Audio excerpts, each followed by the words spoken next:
श्री सद्गुरु साईनाथाय नमः। अथ श्री साई ज्ञानेश्वरी सप्तमा अध्याय। श्री साई ज्ञानेश्वरी का 7वां अध्याय श्री साई का ऐश्वर्य है।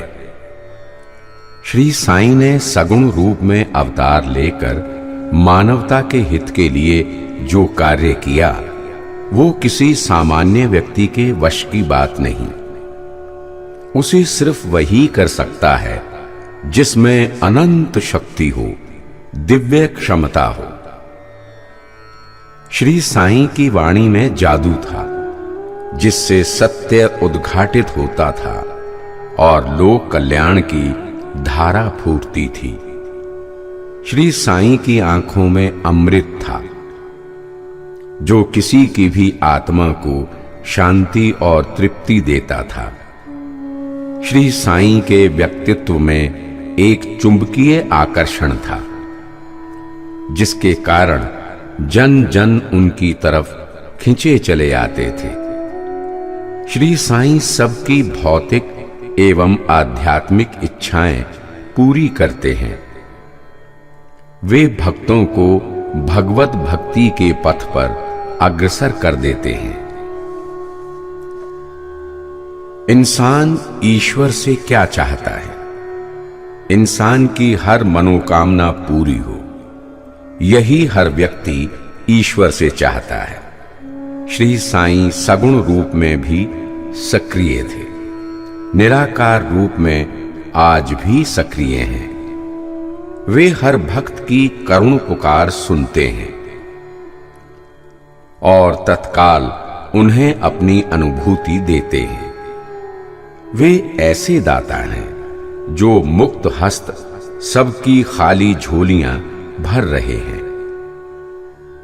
जिसका कोई सहारा नहीं, उसका सहारा और आश्रयदाता श्री साई हैं।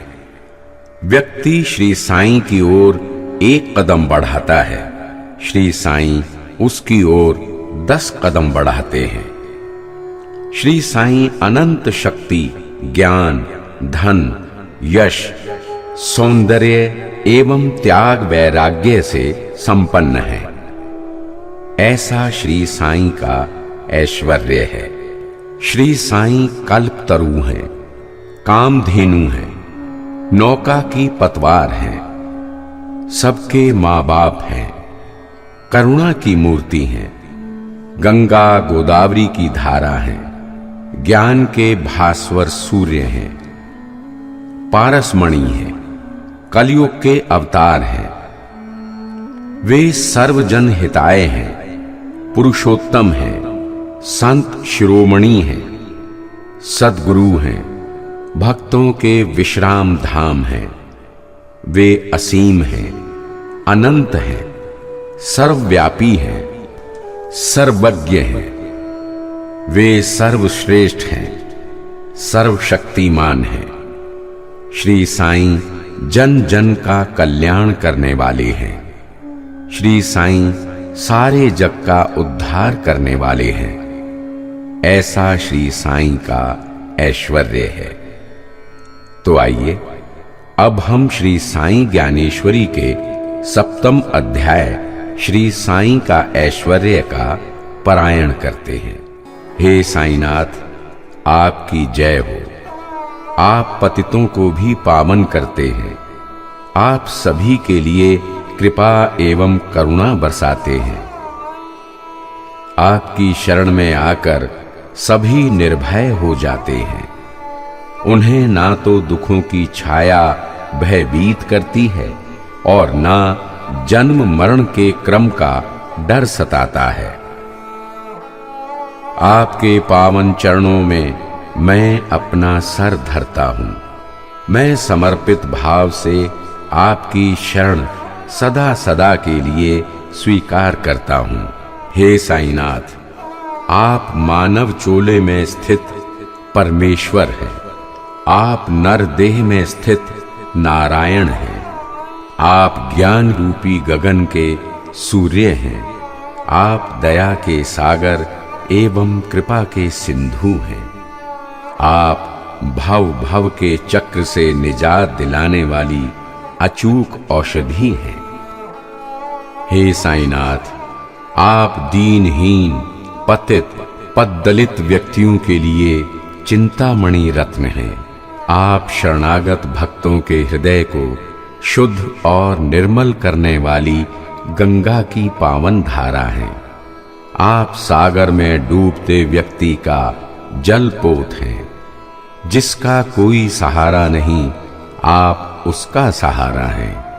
आप निराश्रितों के आश्रयदाता हैं।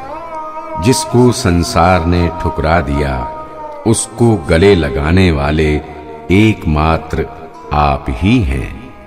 हे साईनाथ, आप इस जगत की उत्पत्ति के मूल कारण हैं। आप धवल, उज्ज्वल, शुद्ध चैतन्य हैं। करुणा के अक्षय स्रोत भी आप ही हैं।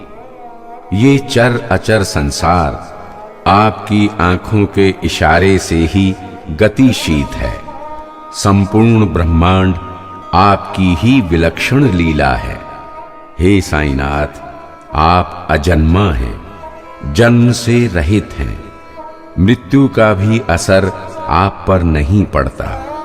आपके बारे में सघन चिंतन करने वाले और आपके मर्म को समझने वाले अंततः इस निष्कर्ष पर पहुंचते हैं कि आप जन्म और मृत्यु से परे हैं। ऐसा अस्तित्व ईश्वर का होता है जो आप में है। जन्म और मरण इस भव बंधन के क्रम का कारण अज्ञान है और ये क्रम चलता जाता है। आप जन्म और मृत्यु के दोनों किनारों से इसके चक्र से अलग हैं। आप में अज्ञान का रंच मात्र भी अंश नहीं। आप पूर्णतः ज्ञान संपन्न हैं। आप ज्ञान के पुंज हैं। आप ज्ञान के प्रकाश स्तंभ हैं। श्री सद्गुरु साईनाथार्पणमस्तु। शुभम भवतु इति श्री साई ज्ञानेश्वरी